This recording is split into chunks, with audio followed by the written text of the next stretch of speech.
Hey, I'm really nervous right now. I don't know why. It's a scarf. It is. Is it fabulous? It is. I see all my friends who are comedians get up and do these awesome sets, or people that come here that aren't comedians get up and tell amazing stories, and it just amazes me that they all can do that and just make it seem so easy and so comfortable up here.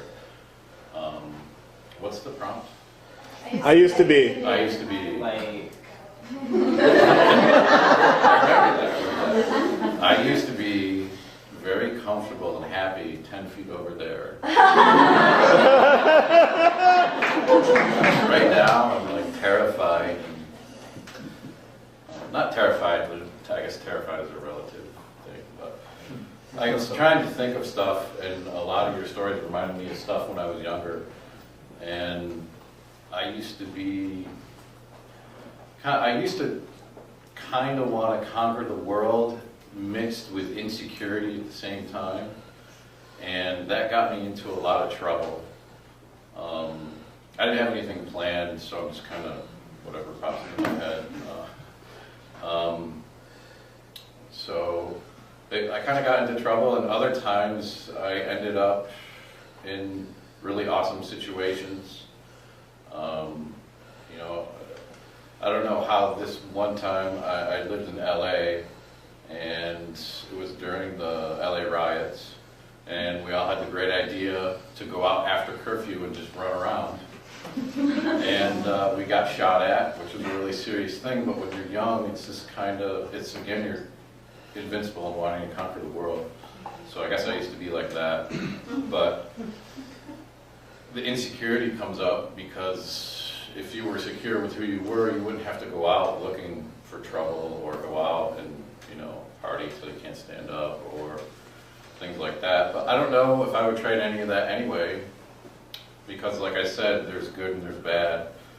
I've met a lot of cool, famous people, famous quantum physicists, the Rolling Stones. I auditioned for Faith No More.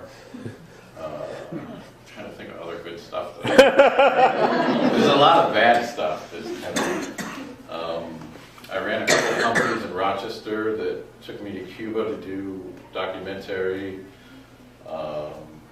Did a lot of stuff in New York City, that kind of thing. And even when I was at a high doing something really cool and awesome, it didn't seem to be good enough, and I think it was due to insecurity. So, you know, let's say I was working on a video for some famous whoever, whatever. When it was wrapped, you would get to party with these people, and then they would go home. And then I would be in New York City or LA, and I would want to go out. And I would be walking home from I don't know where in the seediest part of town, with probably hanging out with people that have killed people, and just, you know, kind of when you sober up, you're kind of like, well, what am I doing? Why am I doing this? And I think kind of the wisdom that comes with age, and if you can find some sort of spirituality along with that, you've settled down. I think I've settled down a little bit. I still feel a little lost. Lost is a little different than insecure.